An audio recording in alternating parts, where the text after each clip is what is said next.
Hi there, this is The Green Show, and I am your host, Ashok Khosla. To be or not to be, that was the question that troubled Hamlet, the Prince of Denmark. But the princes of today run corporations, not states. And with all the benefits they confer on society, there is yet something rotten in the world of business. Waste, pollution, and resource degradation. The question to business is no longer to be, but rather foresee. They will introduce their own machinery to foresee the future and introduce cleaner production, or will they have to be forced to do so by the public? Foresight and strategic planning do not easily come to executives whose primary concern is the bottom line for the next quarter. But the marketplace is not only efficient, it is brutal. Businesses that do not stay one step ahead of the impending resource and environment crunch will soon be out of business. Each week, The Green Show brings you the latest information on issues that strike at the very heart of business survival and success.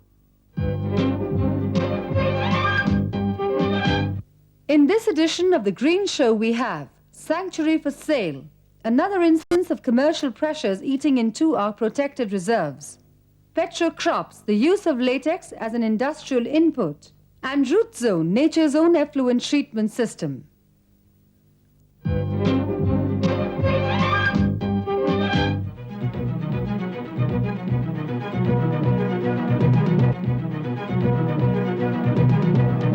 The frontier is no longer where it used to be, over the horizon. Each day, we are confronted by the limits of our planet's resources. Survival, even in the short term, is now widely recognized to be a matter of wiser use of nature's bounties. But where does the trade-off between conservation and industrial growth lie? And who should decide on the costs to be paid and the benefits to be gained? The Narayan Sarovar Sanctuary, spread over the Kutch region, is a classic example of the conflict between commercial pressures and conservation values. This is where unique ecosystems like the thorn forest and endangered species like the chinkara coexist with rich deposits of limestone and lignite, the raw materials of high-quality cement. Now, environmentalists have locked horns with industry and the state government. We travel to Kutch to take a closer look at the issues involved. The battle lines that are usually drawn between development and environment are often a direct fallout of a general misconception regarding the relationship between the two. That relationship is usually misunderstood because wildlife and forest reserves, the storehouse of biodiversity, have a worth that does not lend itself as easily to assessments of market value as do mineral deposits. And so the race is on to accommodate industrial growth at the expense of indigenous flora and fauna. While poverty and population pressure does accord a primacy to the need to increase income growth, how much we can accommodate industrial growth concerns at the expense of our invaluable biodiversity is a matter of intense debate. Protected areas are denotified so that industry can access the mineral resources in those areas. The classic example of commercial pressure pushing back the bounds of protected areas is Narayan Sarovar Sanctuary. Located at the western tip of Gujarat, this is the last original Kutch thorn forest. The mixed forest comprises of dry savanna desert thorn, acacia and shrubs. Covering an area of over 30,000 hectares, this is a unique and fragile ecosystem which is home to many endangered species like the caracal, the desert cat, Indian wolf, pangolin, the great Indian bustard and the chinkara. The park takes its name from the Narayan Sarovar temple around which the park was notified. The proximity to the sea attracts rare migratory birds to the sanctuary. The sanctuary also happens to be rich in minerals, lignite being one of them.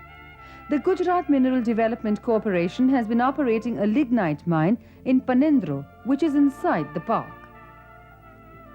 The other important mineral here is limestone. The area is estimated to have a whopping 5,435 million tons of limestone deposits. And it is this limestone which is at the heart of the current controversy. The original sanctuary declared in 1981 was 765 square kilometers. In July 1993, the government of Gujarat in one single stroke denotified the sanctuary to a fragmented 94 square kilometers, thus paving the way for Sanghi Industries to set up a state-of-the-art mega cement plant to be fed by the limestone deposits in the area. The move may have made economic sense to the Gujarat government, but environmentalists were up in arms against the move. I think one of the first things they need to understand is the value of all wilderness, which is something that's rapidly disappearing with increasing urbanization in any case. So the value of wilderness, one always thinks it's always there, but it's just disappearing. So the concept of space or of biodiversity is something that is there in the back of our minds, but it's going to be lost very soon because of increasing urbanization and industrialization. So we want to stop that before it's too late. So the one thing that helps to preserve these original landscapes, original areas where native biodiversity is preserved, is through the protected area system, which relies on the concept of in situ conservation. So unless people learn to value this wilderness, value the fact that wildlife and the original landscapes, if they wish to have any vestiges of it with them, they've got to act soon before it's too late. The villages of the Kutch area, long neglected by the developmental efforts of the government, however, view the entry of heavy industries in their area as a harbinger of better times. All this activity has created jobs for many people. Only when it rains do we have any work. Most of the time, however, we have to go elsewhere and work as casual laborers. The government comes to our rescue only during droughts. We are forced to sit idle 10 months in a year. How are we to feed our families? We have to have some work. This area is full of limestone. If industries come and mine this, it will be good for the area. There are not many chinkaras in the area. And anyway, humans are more important than chinkaras. Humans die of starvation too. When the rains fail, we have to leave. Today Sanghis are coming. Tomorrow many more will follow. This is what I have been told. This hope is based on the promises that industry is holding out as the positive spin-offs of their presence in the area. Sanghi Industries, for instance, says their cement plant will provide direct employment to 5,000 workers of the area. They further insist that they will do their bit in improving the infrastructure and delivery of the basic necessities to the local population. But past experiences indicate that such promises are as real as a mirage in the desert. What sort of benefits are going to flow to the people of that area? We were definitely very concerned about that. And for the answer to that, we went to the government-owned Mining Development Corporation, Gujarat Mineral Development Corporation, which already has a mine that's been operating for 20 years in Panandro, which is again in the sanctuary, and was there prior to the notification of the sanctuary in 1981. Now, 20 years have passed, and there's really been no evidence of any kind of real development in that area. You have trucks, you have tea shops, you have people in that same state of poverty as they were 20 years ago. They still get casual employment at 20, 22 rupees a day. But that's all they can look forward to. The conditions are abysmal. So if more of this kind of mining is going to happen in Kutch, all the mining is going to happen there. The people are going to be employed as laborers for the next 20 years. Environmentalists are creating issues out of non-issues, issues which are not existent for their own selfish gains, and they are definitely coming in the way of development of the country, progress of the country, and they are sometimes anti-people also. But the court thought otherwise. Taking notice of a public interest litigation, the Gujarat High Court reverted the sanctuary back to its original status a couple of months ago. Following that move, an attempt was made by all the concerned parties to evolve a compromise, whereby a small part of the sanctuary would be denotified for industries to come in. The proposed compromise formula had held out a hope that a rational trade-off could be struck between the need to protect the ecosystem and the imperatives of development. But a recent announcement by the new Gujarat government has belied all such hopes. The state government has indicated that it is in favor of denotifying the whole sanctuary to a mere 94 square kilometers. And moves are afoot to legitimize the whole process by getting it ratified by the state legislature. The debate may go on for quite some time. But one fact that has been highlighted by this case is the absolute apathy of Indian industry towards environmental concerns. The industrial juggernaut will roll on, smothering any opposition that comes in its way. And to that end, it is ready to use all the resources it has at its disposal. This attitude is a reflection of the myopic interpretation of the meaning of development by business and policy makers. A development strategy that favors heavy industrialization at the cost of national parks and sanctuaries cannot sustain itself over the long term.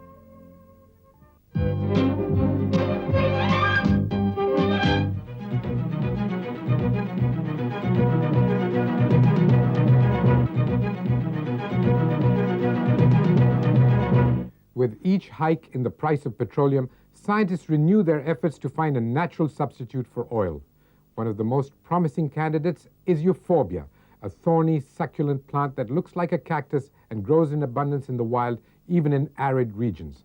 In Hindi, it is called thor. Euphorbia is one of nature's green factories, often classed as a petroplant. Its milky latex yields fuels, as well as a variety of products including adhesives, paints, and coatings that resist corrosion and moisture. The Shri Ram Institute of Industrial Research, based in Delhi, has spent 9 years perfecting processes to make low-cost coatings and composites that could well transform the construction of rural houses. With increasing pollution and the fast depleting natural resources becoming more and more manifest, any innovation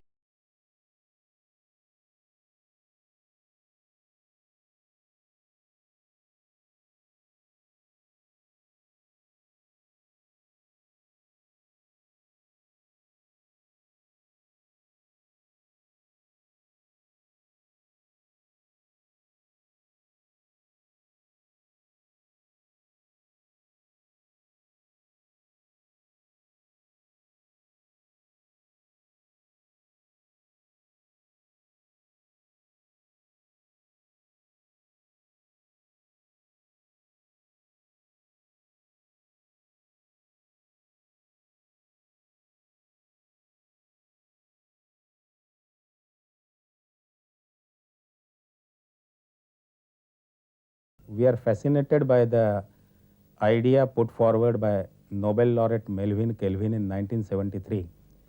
During the oil embargo, he put forward the thesis that latex from the cactus which is growing wildly in the desert, can be degraded or cracked down to get a petroleum-like substances. And he called this cactus the green factories or petrocrops.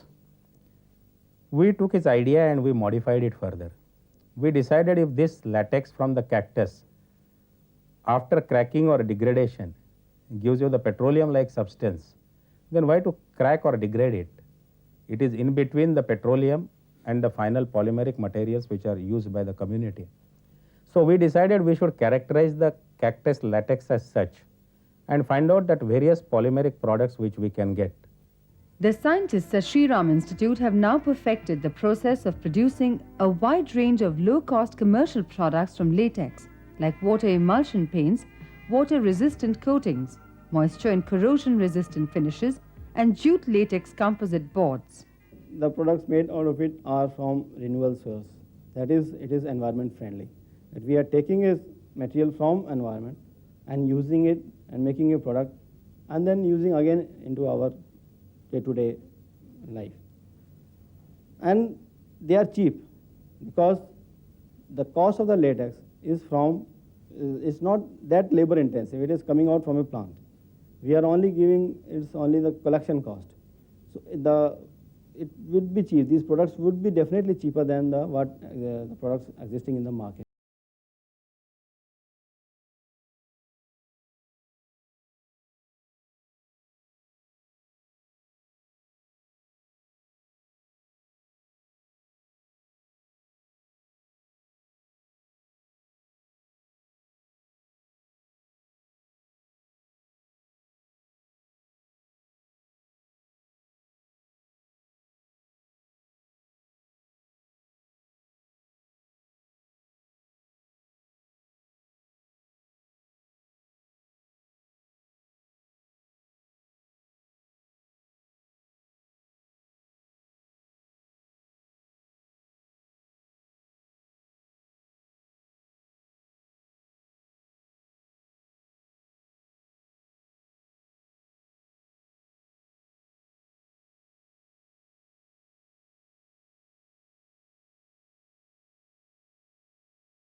Machinery.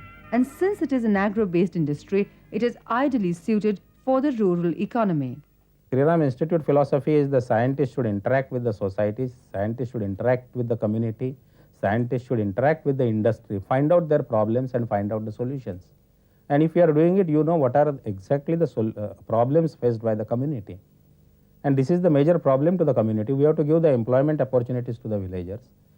We have to make them environmental conscious. At the same time, his quality of life should go above. And this is the only purpose for which the science and technology should exist in India.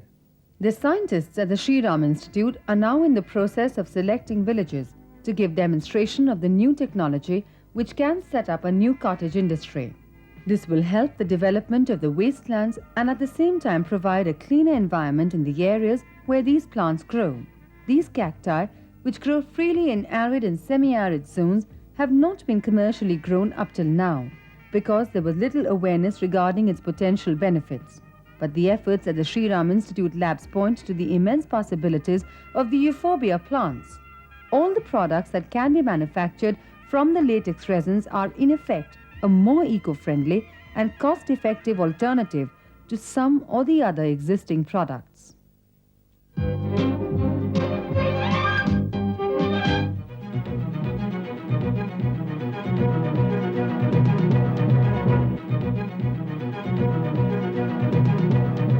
Every town, every industry, and indeed every economic activity uses water. By the time the water runs its course through the whole chain of production, processing, and packaging, it is usually quite contaminated with pollutants. If it is discharged in this condition, it can cause irreversible damage to the groundwater and soil. So it must be treated to a level that nature's cleansing capacity can deal with. The government has made it mandatory for every plant that uses water to have an effluent treatment plant within its premises. Conventional treatment plants need a lot of electric power to stir the sludge and oxidize it. But we now have a greener alternative, the root zone approach, nature's own technology using wetland plants to purify water without the need for machines. We take you to Pune for an on-the-spot report. The safe disposal of the effluents generated by industries is one of the key areas of environment management. The mandatory effluent treatment plant at each industrial unit is one of the filters that ensures that wastewater is cleansed of its pollutants before it is disposed of. Wastewater is conventionally treated by the activated sludge process. In this system, the effluent is passed through various stages of filtration, decantation, and decomposition before it becomes safe enough for nature to accept. The process itself is quite simple. However, there is one catch to it. This system consumes a lot of energy in terms of the electricity required to drive the plant. The operating costs of this system of water treatment is further boosted by the requirements of constant monitoring.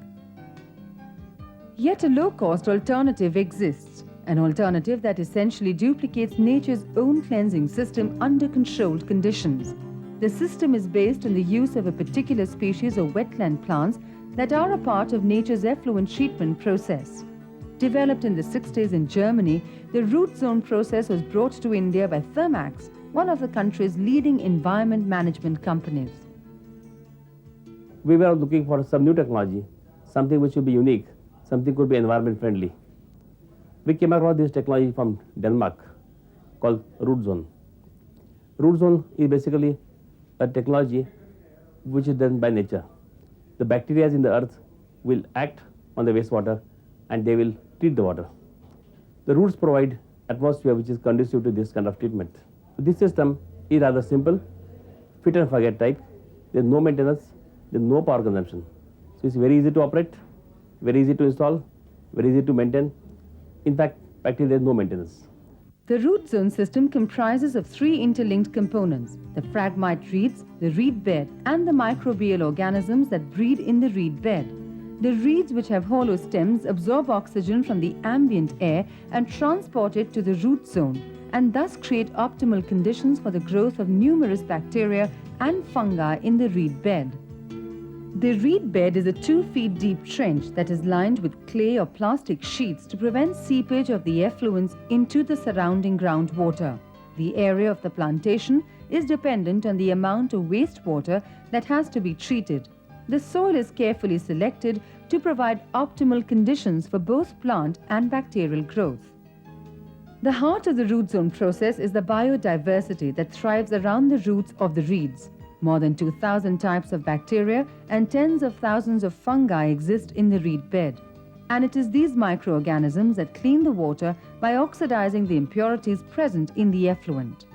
Aerobic and anaerobic reactions take place side by side underground. As a result, there are no strong odors or sludge formation in a root zone system. What comes out of this constructed marsh is treated wastewater that is not only environmentally acceptable, but also much cleaner than that achieved by any other technique. The efficacy of any effluent treatment system is that the treated water should be able to sustain aquatic life for more than 96 hours. In other words, the water that is coming out from an effluent treatment plant should be capable of growing fish in. The effluent treatment systems, which are built with the help of root zone, are so good that they can be used for growing fisheries.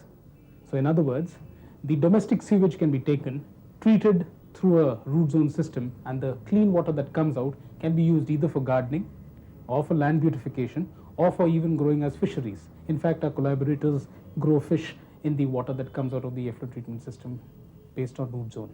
The root zone system combines filtering, precipitation and biological degradation in one single purification step. There are no operating costs for energy, chemical additives or instrumented controls. It is a self-regenerating system since plant growth sustains itself in the reed bed. Based on trials at their own chemicals plant, Thermax claims that a root zone system can sustain itself for more than 50 years. The root zone, however, is not a standalone solution to the problem of industrial effluent. Firstly, it is more suited for the treatment of organic wastes. Also, the land requirements of the system is quite large. To overcome these drawbacks, Thermax offers a combination of the conventional activated sludge process and the root zone system as a complete solution. While primary and secondary treatment, which makes up 70% of the process, is done by the mechanical setup, the final polishing off is taken care of by the root zone. The end result, instead of merely dischargeable water, the system yields recyclable water. The spin-offs: lower power consumption and lesser maintenance requirements. The fact that the plants literally provide a green look to the landscape is an extra bonus. The efficacy of the root zone technology has been proved by the 500 systems in operation all across the globe. It is time Indian industry took a closer look at the possibilities of a process that is in essence nature's answer to the modern industrialized world's pollution problems.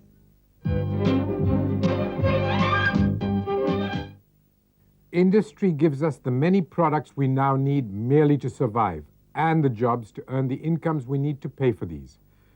But it is also like a hungry monster, devouring large quantities of raw materials with an insatiable appetite. Our growing standard of living means that our demands on nature's resources are also constantly growing. But these resources are finite, and no technology breakthrough will increase them very much. Industrial growth has the seeds of its own limits built in, and these limits are already beginning to show in problems of pollution, waste disposal, and climate change on the one hand, and poverty, unemployment, and marginalization on the other. Let us strengthen our capacity to innovate and design a better future.